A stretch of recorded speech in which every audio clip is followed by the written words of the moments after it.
today, my friends. Thank you for being with me today. And we continue our theme about justice. And this is in the current cycle, it is number 3, I believe. And we can name it the rape of Dina and the Yeshiva of Noah. Is there any connection? Well, we will see. So Dina and the Yeshiva of Noah. So where are we now in the story? You know, this is the last in the segment of the Torah that deal with Jacob. Actually, the Torah goes over one subject, justice and civil order, which is number 5 in our commandment. And all the story of Jacob revolve around justice, starting with a simple contest about firstborn. Who is going to be the firstborn? And then it started getting more complicated. And today, the last section in that segment is a story of Dina that actually blows your mind. Now, this is always, in fact, this is true. All the previous sections in Genesis, that they go from one commandment to another, all are designed like this.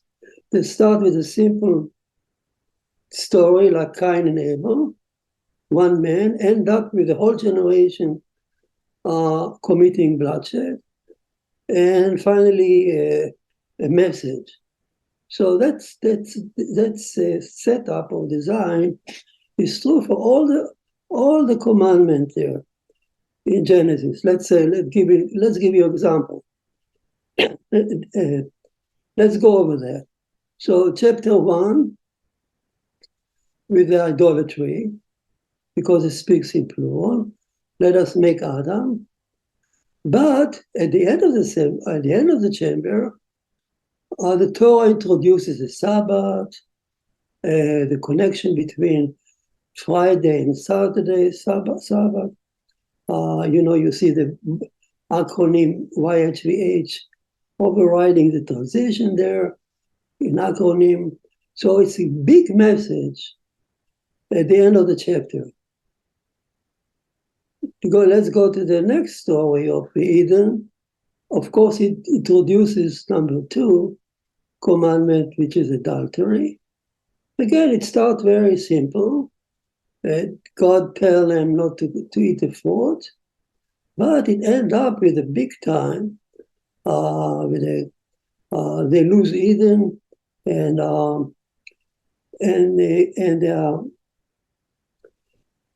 they are driven out. When they're driven out, they also Adam and Eve learn something tremendously important. Hashem reveals to them not just as a grace in creation, but also as a forgiving attribute that open up for repentance and forgiveness. All that is from the second part of the end of the story of Eden. Remember, they were hiding in the bush, and God, or Hashem, was calling them, where are you? Come to me. Had they repented, they would have stayed there. So again, it's a scenario, it's like ascending fashion. Start simple and now ending up with a big message. Story of bloodshed, we just said, starting with Adam, with Cain and Abel, small story, ending up with the whole generation committing bloodshed, and the Rainbow Covenant, and 7 commandment number 7, of Noah big time at the very end. With Abraham, next with Abraham theft. Also starts simple, but as the story build up in ascending fashion, it end up with a big message of the bounding of Isaac and circumcision. Now with the justice, the same pattern, we are ending up with a story of Dina, and we expect here to have a big message coming out of this story of Dina. It's not just a story of a rape and abduction, but some message is hidden there, big time. So what is the story then?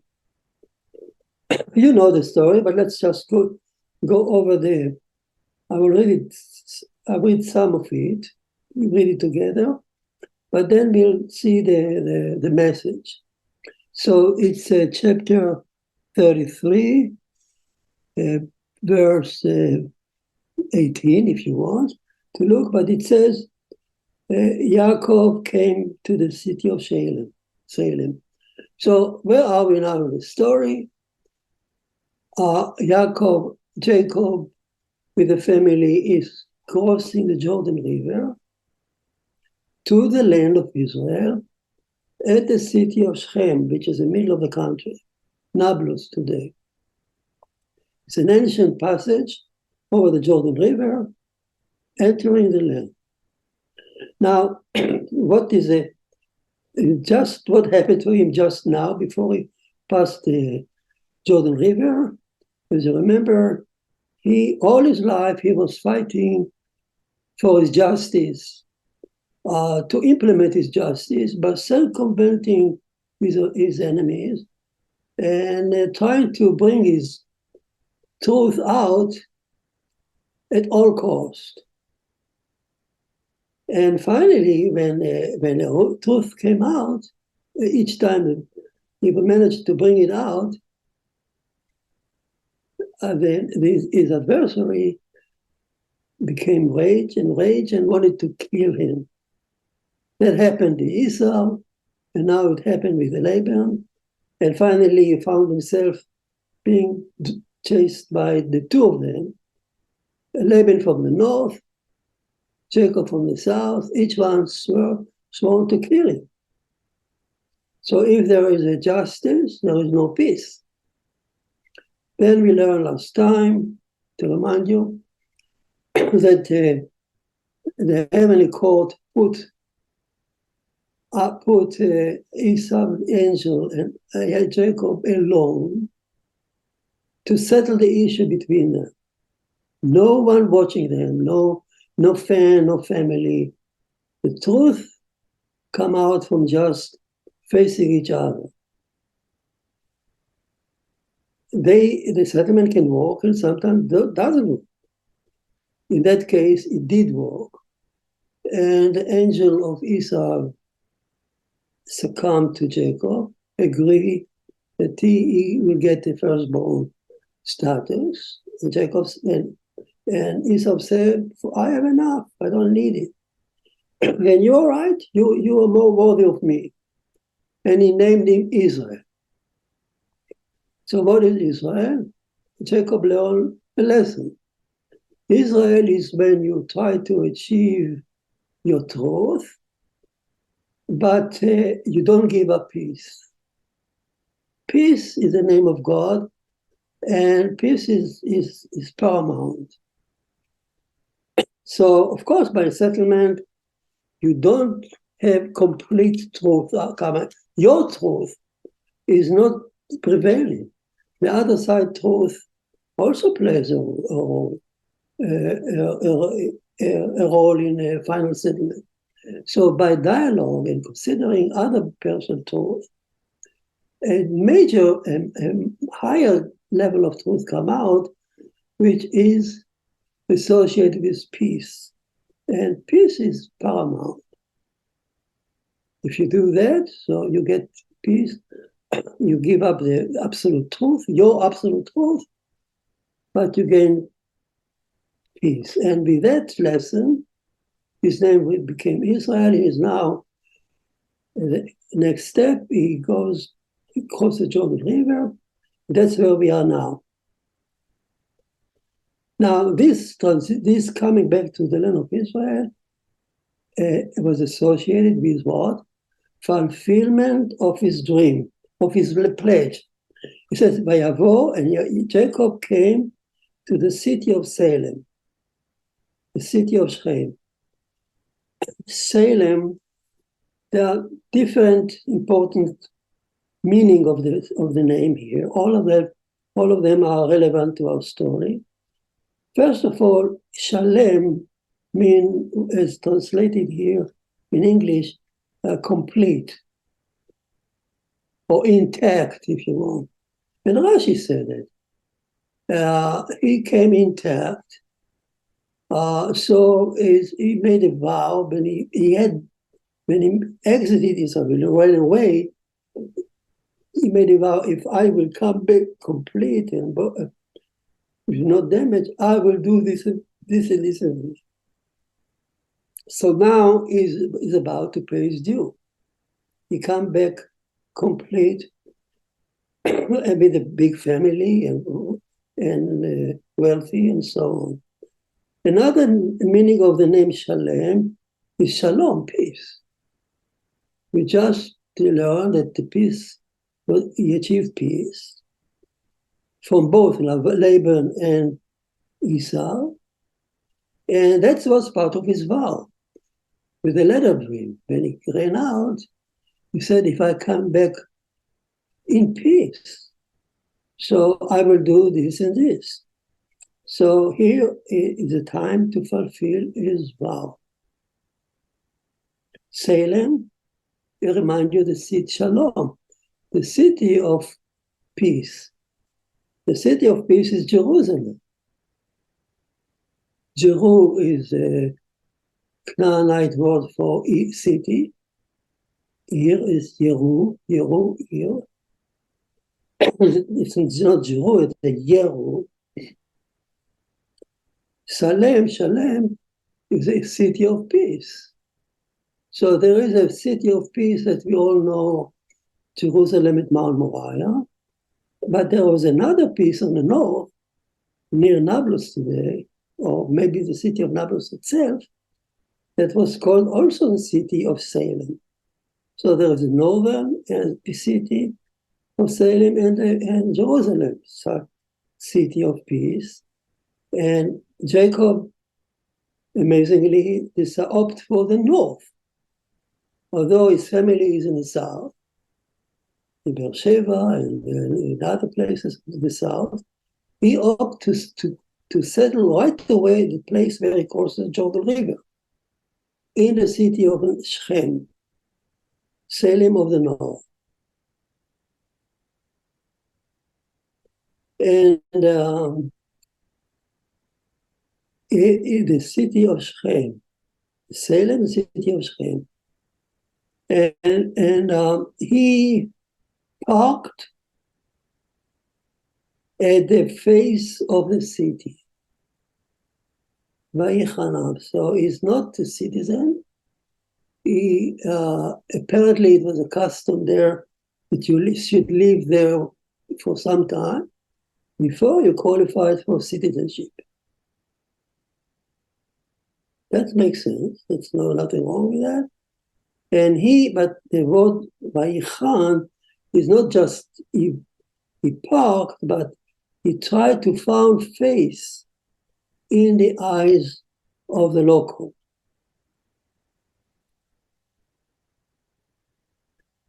What did he do to find face in the eyes of the local? He tried to implement everything that the Dinim, the fifth commandment of Noah dictates. Here we're talking about civil rights, civil order, and justice. And as a citizen, is involved in setting up that system. What exactly does it do? An important lesson for Noahide. It's a positive mitzvah. All the commandments of Noah are negative. Do not kill, do not commit adultery. But the positive mitzvah, stand up and do something, is number 5. Do establish a judiciary system qualified in the eyes of Hashem. So what did he do? So the Midrash count exactly what he does, what he did. He said he first of all built courthouse. He taught them to elect judges, qualified judges, immune to bribery and so on. He told them to set up a loyal police force. And he taught them to set up a judiciary, a rightful judiciary set of laws. What guided him? Here is, we need to go back to what he pledged in his vow. He said, when I'm coming back, Hashem, the merciful one, will be my judge, will be my law. So he pledged when he come back to the land of Israel, he will introduce, he will make merciful act like charity and forgiveness, not as an act of good heart, but as part of the law. Translation: his children will do, let's say the Torah will ordain charity, let's say a certain percentage of your income, charity, not as a good heart, but because the Torah says so. So here is the mercy converted into law. The Torah says each year you take one portion of the field and leave it to the poor. You don't do it because you have a good heart. You do it because Jacob said, I will make mercy my law. The Torah says once every 7 years, you just leave the field open to anyone. Imagine your orchard, your nice trees of fruits, your crop, everything is left free to everyone to come anytime and pick up whatever he wants.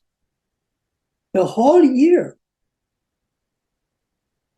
Show me any country in the world will do that. So why do we do it? Why does the Torah ordain it? Because Jacob says, I will make you, my merciful one, my law. So as we spoke about that in the past, let's say in English, the set of law, the English set of law recognize a court of mercy. Rare cases, a person can apply separately for mercy. In Jewish law, it's impossible. Any court itself is a court of mercy. In England or even United States, once a year, the president declares freedom, set somebody free in mercy. In Jacob's mind, it's impossible. The judges should be merciful all year long. So, and so forth. So here I come, going back to our story, as the Midrash spell out what he does. All that is very important for background for the story of Dina, rape of Dina. So here he comes and he implemented all these beautiful ideas in the city of Shem. The Midrash will continue even to tell that he coined for them silver and gold, truthful coins, so nobody will cheat. He established the economy on a reliable dollar. Not there, so he helped the economy. He built for them public bathroom, bath. I mean, public bath. People could clean themselves, which is on those days it was very rare. So he did many philanthropic things to the city. And one of the most interesting subjects he did here, I want to spend a minute on that. And he came, let's read it again. He parked at the city entrance, and the name park is mean rest. Vayichan is like Noah, rest. And it reminds us of Sabbath. Based on that, the commentary says that he even taught the local people not only Genesis and about Noah, but even about the Sabbath, to rest on the Sabbath, not in a way that the Ten Commandments dictate, but in a way that Noahide should observe the Sabbath as a day of rest, dedicated to remember the story of Genesis, chapter 1, because we are judged every Sabbath. Before the Sabbath, we are judged whether mankind has done any, has taken any step towards becoming very good and reaching the Sabbath. So it's not this idea of what? Let's be precise. On the transition between Friday and a Saturday night, before you see the star, the transition. We said it many times, this is one of the most important moments for Noahide movement. The transition at the end, this is the time when Adam and Eve were born to enter the Sabbath. Welcoming the Sabbath. Sfat Emet said, he taught them as if it was what we are accustomed to sing all the sermon at the end of the Sabbath, to sing the song, beautiful psalms. Of course, they didn't exist at that time, but the idea of them welcoming the Sabbath. What is the welcoming the Sabbath? The Sfat Emet says, I'll give you an idea. When a queen arrived, there is a welcome ceremony. People gather at the palace welcome room, and waiting for her. And finally, she appears. As when they wait for her, they sing, they play, they wait. So welcoming the Sabbath is that moment that people, Jews and non-Jews, waiting for the queen to enter. Such a beautiful metaphor. So he taught them even there. In short, he was the ideal citizen, trying his best to find faith in the eyes of the people, and he did. And 14 years passed by, and they were living peacefully side by side. And everything went absolutely fine until Sharshel Afram. Dina goes out, 14 years old, to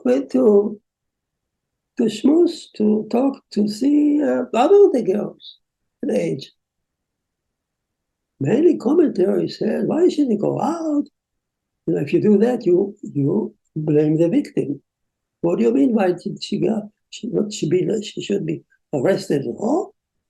She went out like all the other girls. She incited the passion of this lad, the mayor, the son of the mayor.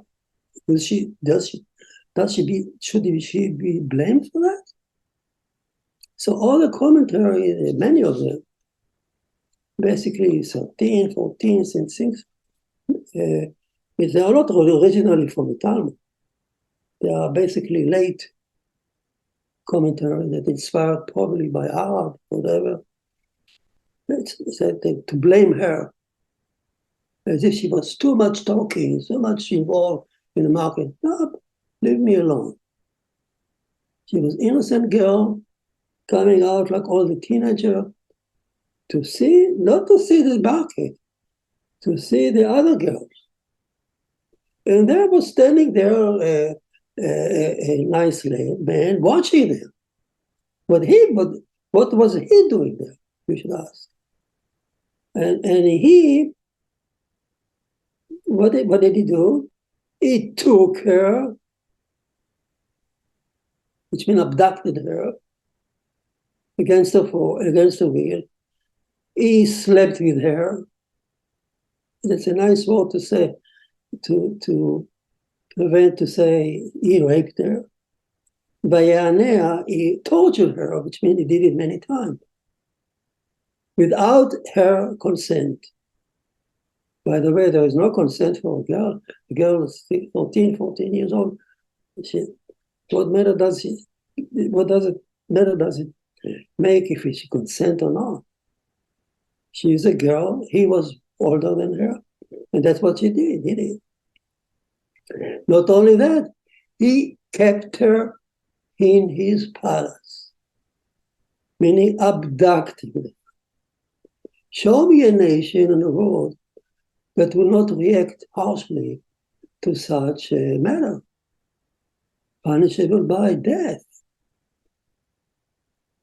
Oh, there is no nation in the world will agree to that. You don't have to be a pious Jews or believer. It's true from China to India to everywhere. Such a behavior is totally rejected, punishable by death. Now, no more of this become more complicated because his soul cleaved to Dina. He fell in love with her personality. And then he fell in love with her as a girl. And then he decided to marry her, to take her for concubine or wife. Who knows how many wives he had. But she did not do. She didn't consent. She wanted to go home.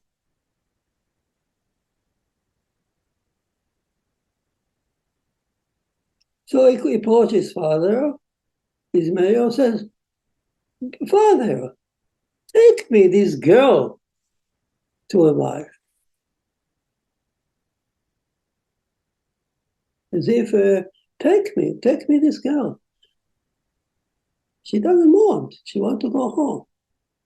And you hold her as a captive. And you did all these bad things to her. So you know the story. What happened next? I've gone, in short, when Jacob found out about it, he is shocked.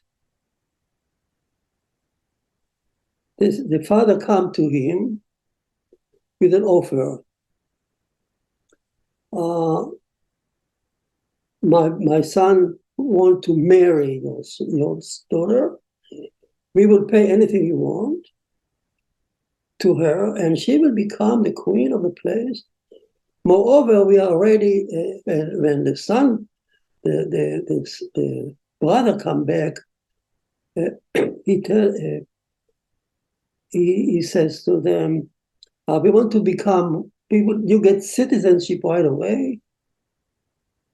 And they said to him, on one ground, if you decide to circumcise yourself. They thought he will not willing to do that. He said, yes, I will do that. We will be in all our city will circumcise. To the citizen, when he presents the case to his citizen, he says, let us circumcise, it's nothing, and we will bury them, and all their money will be ours. So whatever they circumcised himself was not done for God, but to take the money to have an access to Jacob's wealth.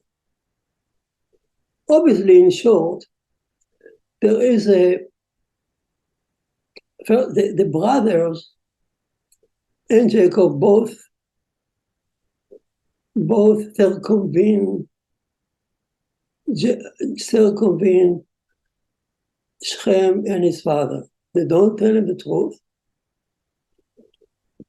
So because as long as a sister is being held captive. So they're entitled to do that. In short, Jacob reverts back to the old mode of acting like Jacob. He has an adversary, and he doesn't hesitate to cheat back. He knows he's no dialogue. There is a dialogue here. The father come and offer them or something, but the father never admit they did something wrong. And Jacob and his son says for sure that there is no point in dialogue here. The son will never give up the abducted daughter. It's like Hamas in Gaza Strip now. We know that there's no room. They will never give up anything in dialogue unless they are forced.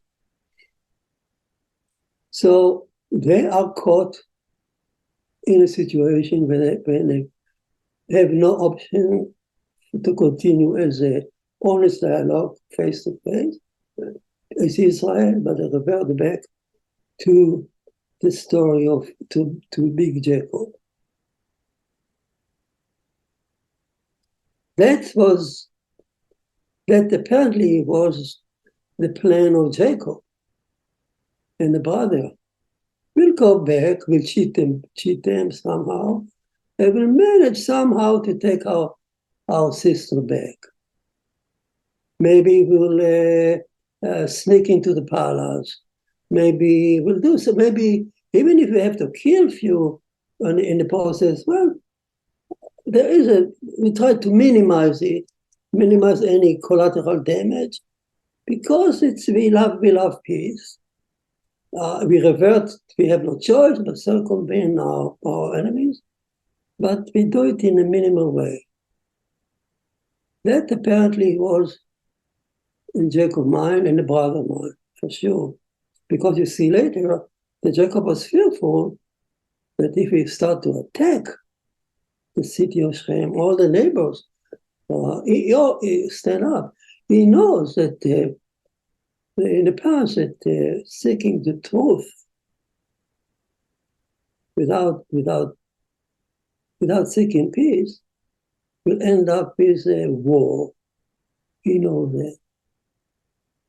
So he tried to prevent war, and to take Dina out in Jacob's way without bloodshed, if possible. Snakes, cheating them, gaining time, whatever. Not so Jacob's son, the zealot, Levi, and Simon. These two brothers, they were young, and they were deeply, deeply enraged and offended. And the honor they felt, the honor was defined. They keep saying, would anybody treat our sister as a whore? Logic fell out. Logic doesn't work here. When you enter such an argument, and passionate argument, you realize that Yeshiva will not settle down to start dialogue or gaining time. And they take the advantage when the people of Shem are hurt and painful because of circumcision. They gather at the city. Not only two of them, apparently they had some help. Each one of them brought with him a whole group of men, his own men. They attacked the city, they killed everyone. And it took the Dina back, redeemed Dina.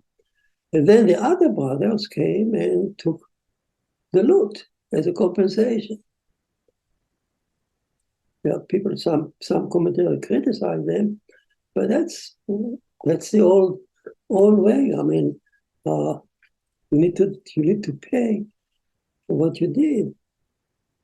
Although paying with life is enough compensation, but anyhow, that's what happened. So here, everything that Jacob had learned actually broken. Didn't work when passion arises, when argument like honor and especially defending your sister who is raped. All that you learn about justice by dialogue or by circumventing and gaining time, going peacefully, slowly, all that explode with the pain of a girl, 14 years old girl who is now raped. I'll tell you, that's what happened in Israel. When we saw what happened, when people saw what happened in the Gaza Strip, and those criminals crossed the border, they didn't just kill. They raped and tortured and raped the same woman several times. Cut the breast. I don't want to go to detail. When that story crossed or was on TV, all Israel was enraged. And all the division that they had before between right and left, the demonstration, the Supreme Court, all that vanished. People flocked to the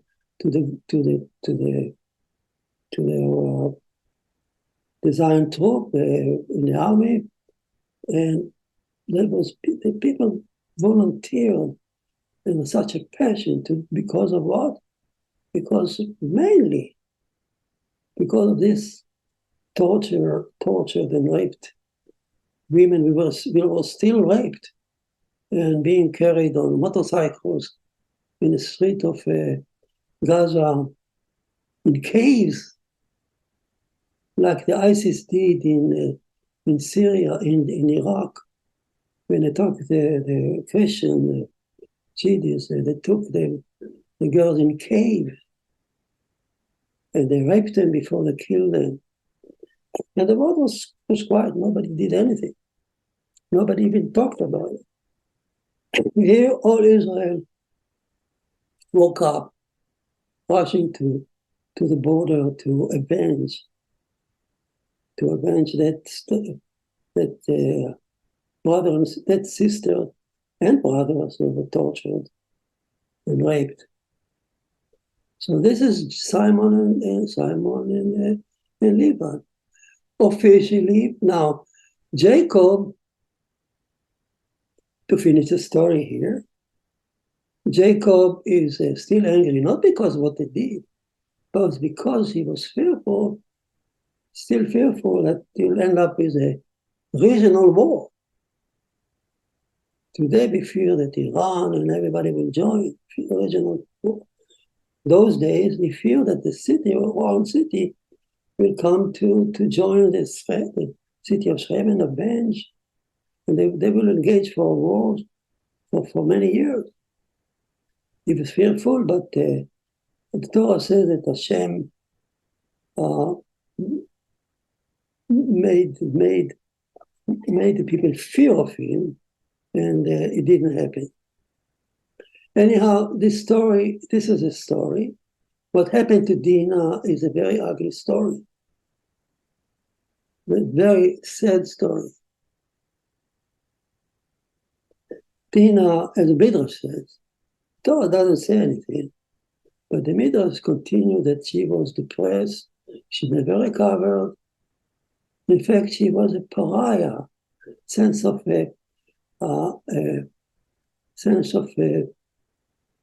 rejected unofficially from a brother. They looked at her with this somehow disgust. She had no choice but to leave the family and go down to Egypt. There, she married, I think she married Pharaoh, one of the Pharaoh prince, and her daughter, Joseph. The Midrash concocted some kind of connection. Again, I'm not so sure about the validity of those Midrash, but the fact is, the fact that Dina was rejected is not a surprise. That happens to any girl. Any girl who was raped can tell you that the story. But even the family who love her, and don't blame her. They may hug her, they may kiss her, but there is something there that defile her forever. It's true, maybe it's only subjective thing, possibly. Maybe she felt such a blame, such a guilt. Could be. Maybe she perceived the look of the brother as rejecting her, and they didn't mean it. Could be. You can develop you can set up all movies about only. But that's outside the story of what we want to say, because the question arises here, we learn Torah here. It's not a book of maybe movie script. It's a Torah. The Torah teaches us something here. What does the Torah teach here? Basically, a major question is, why the hell did they kill the entire city? We would accept if they attack the palace, kill the guard, take the sister, and go home. Why all that plan to circumcise yourself in the city and kill everyone? The brother didn't mean to do it, but the question is about coming to Simon and Levi. Remember, Simon and Levi are one way. Jacob is angry, but because of the jealousy, they are promoted. Simon is incorporated in history with the tribe of Judah, and he become part of Judah, and Levi become the Levites and the priest. And the Levite used to guard with the sword the gate of the temple, honorable gate, with a sword. So Levite was being promoted in history because of this jealousy here. So it's not like Jacob chased them out and rebuked them and demolished them, the status. On the contrary. So going back to the question, so why did those two guys, Zealot, so it's important to kill the entire city? Now, I don't want to bother to to bore you with all these multiple explanations. Why the Kivin Tarsi? Foremost of them may be because the citizens didn't do anything they're supposed to do. That's what the Rambam said. And because maybe the people of the city tried to intervene to stop them. So there are many answers. But here come the Ramban, Noahide, and that's the one I wanted to get to bring it up here. That's the crux of our class today. The Ramban says, from here I learn that the Gentiles, which means Bnei Noah, I mean, it did say it's Bnei Noah. He says because of Bnei Noah, he says. Gentile is not a term used by any Jewish source. Usually called, in the Talmud, they are called either the nations or the children of Noah. Children of Noah is a higher level. Nation can be idolaters. So Noahide is status in Yazip Halacha. So the Ramban said, from here, and Roger said, from here I learn that the best for Noahide is to teach themselves the Torah, the Talmud, all the sections that relate to justice and civil order. So what system of dinim is ideal for Noahide? It can be anything. The Noahide are free to choose anything they want, as long as it's just. But if they want to perfect themselves in the eyes of God, they look to the law that God gave to Israel, the law of justice and civil order that comprise major part of the Talmud.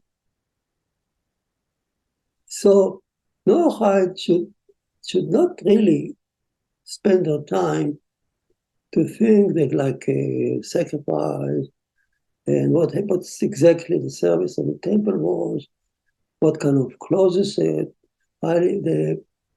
high priest wore, and this ritual and that ritual.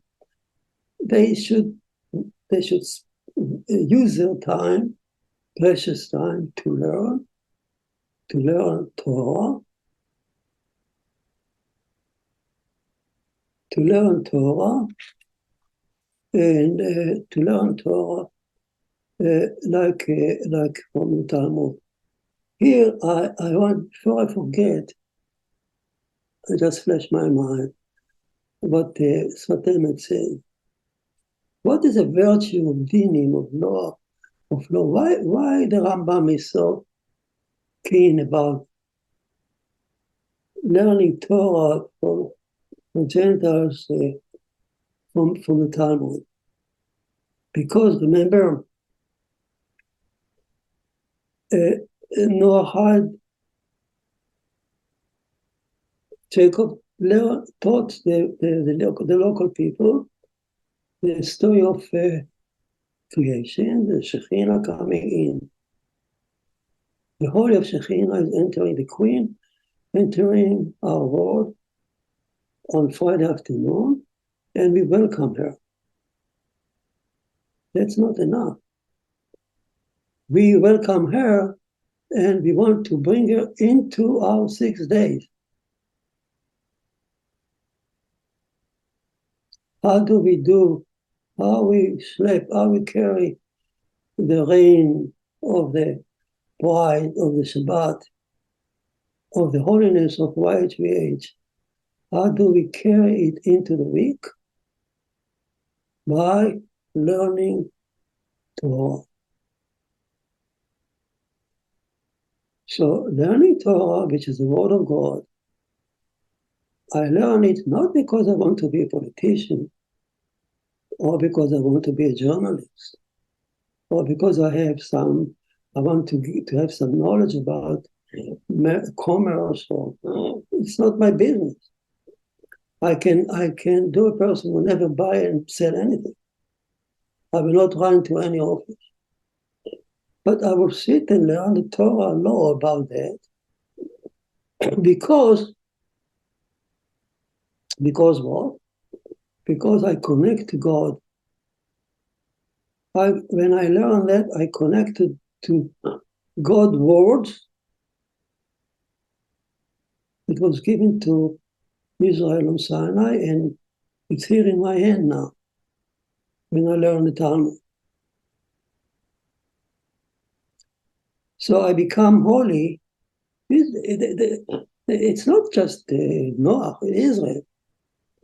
Israel become holy, the world become holy by learning the Torah, by the fact that we hold the Torah, and we learned a few things that on the surface it look nothing to do with religion. How many donkeys I can exchange for a car? What is the size of the proper house which not evade the right of my neighbors? It is all kind of civil order and justice question. There's a Talmud full of them. You sit and learn it all night, all day long, all Yeshiva,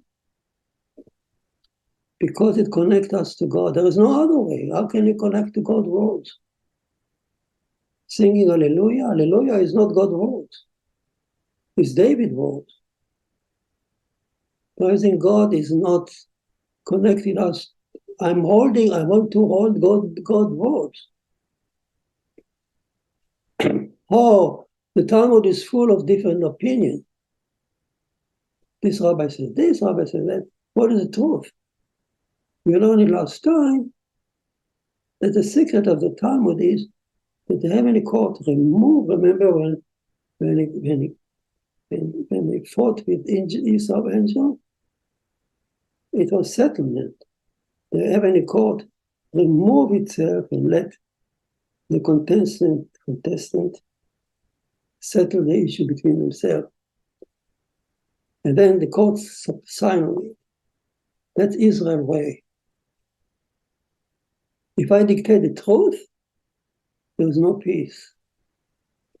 So if God intervene and tell you the law, the halacha, it will offend the others. Some people will be offended. There will be no peace. But God allowed the sages to argue, and the sages themselves have to come with the halacha. And that God's willing. When they do it as Israel, not fighting for the truth, but for peace, to bring the halacha, the truthful halacha and peace. And when Noahide do the learn Torah, in this way they learn the Talmud, they ask themselves, well, what is the halacha? Like Rabbi this or Rabbi that? I have so many opinions. First of all, when you go into it, you learn the reason why behind it, the state, it sharpens your mind. But also connect you to the word of God. Word of God is not a simple word. It is 70 different, it's just jewelry or diamond. It has 70 truths, 70 faces to the diamond to make it valuable. There's 70 different truthfulness to every law. But man is charged to set up the halacha. And from here came the idea that Rabbi Zvi Aviner came years ago and said, because of this Rambam, we need to set up Yeshiva for Noah. And that's the reason I was caught. I joined at that time. I saw myself, it's a legitimate cause. And hearing the Rebbe, Wendell Jones, talk about it, I know that the way to go is to set up Yeshiva of the North and to teach Torah. Things that the Noahide should know, which means all the law between man and man, civil order, justice, including laws, adultery, bloodshed, all the laws, the seven law of Noah, learn it thoroughly, as much as we can, from the Torah itself, as we do here, taking 6 sections separately, draw a conclusion from them. What we do here is only on the surface. When you learn it by yourself, you take a section and you assemble all the information you can get on the section, and you draw more and more conclusion, deeper and deeper. And you do it. You can do it, and your men, when they learn Yeshiva, they will learn how to do it. And you draw more conclusion about each commandment. The commandment is how you say, the DNA, the spine. There's another word of Noah. We need to know, they need to be versed in the 7th commandment and the meaning as deeply as we can. And it reaches you to a height that you could never imagine. Any questions for me today?